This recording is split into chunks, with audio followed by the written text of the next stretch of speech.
Ang susunod na programa ay rated PG. Ito ay nangangailangan ng patnubay at gabay ng magulang para sa mga batang manunood. Nabanggit noon ni Doc Lyndon kay Giselle na namatay na daw ang kanyang ina at hindi niya naman nabanggit kung buhay pa ba o patay na rin ang kanyang ama. Ito ang dahilan kaya nauwi sa depresyon si Doc Lyndon noon nang namatay ang kanyang girlfriend na si Emily dahil si Emily na lang ang nag-iisang nagmamahal sa kanya. Kaya hindi napigilan ni Giselle na yakapin ng mahigpit si Doc Lyndon na parang tunay niyang anak dahil pareho silang dalawa na nawalan rin ng mga mahal sa buhay. Namatay na rin kasi ang anak ni Giselle na pinamigay niya noon sa Amerika na kung kailan handa na siya na makasama ang kanyang anak doon pa biglang namatay ito. Pero nagbase lang si Giselle sa salita ng mga umampun sa anak niya at hindi ipinakita kung saan nakalibing ang bata kaya napalaisipan kung totoong namatay ang kanyang anak. Ang hindi alam ni Giselle, hindi totoong namatay ang mga magulang ni Doc Lyndon sapagkat ang sabi niyang nanay niya na namatay ay hindi niya pala tunay na ina.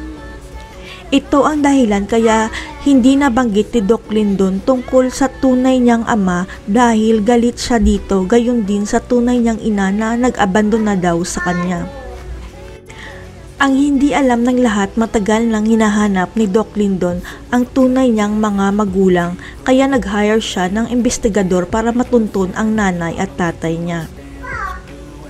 Ang hindi rin alam ng lahat, nagpa-imbestiga rin si Giselle kung totoong buhay pa ba o patay na ang kanyang anak sa Amerika dahil malakas ang kutob niya na buhay pa ang kanyang anak. Matatandaan na napilitan si Giselle na ipamigay ang kanyang anak matapos niya itong isilang sa ospital sa Amerika dahil natakot siya sa magiging reaksyon ng kanyang ama. Lalo na at hindi siya kayang suportahan ng taong nakabuntis sa kanya noon at tuluyan siyang iniwan at inabandona nang malaman nito na nagdadalang tao siya.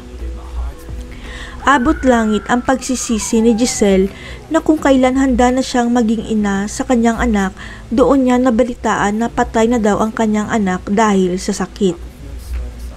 Pero ang totoo, nagsinungaling lang ang taong umampon sa kanyang anak sapagkat buhay na buhay pa ito dahil natakot silang bawiin ang bata na napamahal na sa kanila.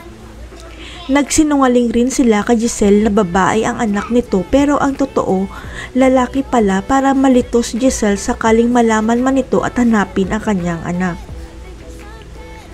Pero lalabas at lalabas rin ang katotohanan sa huli dahil walang sekreto na hindi nabubunyag kaya malalaman rin ni Giselle kung sino ang tunay niyang anak. At hindi nga nagkamali ang kutob at lukso ng dugo ni Giselle dahil natuklasan niyang si Doc Lyndon pala ang inabandonan niyang anak sa Amerika at matagal na niyang hinahanap. Kaya lang kung kailan nalaman ni Giselle na si Doc Lyndon pala ang tunay niyang anak, biglang babalik sa buhay niya ang lalaking nakabuntis sa kanya, ang tunay na ama ni Doc Lyndon. Sino kaya ang bagong karakter na magpapakilala na siya ang tunay na ama ni Doc Lyndon? Mapatawad kaya ni Doc Lyndon si Giselle sa ginawang pag-abandona sa kanya noon? Abangan.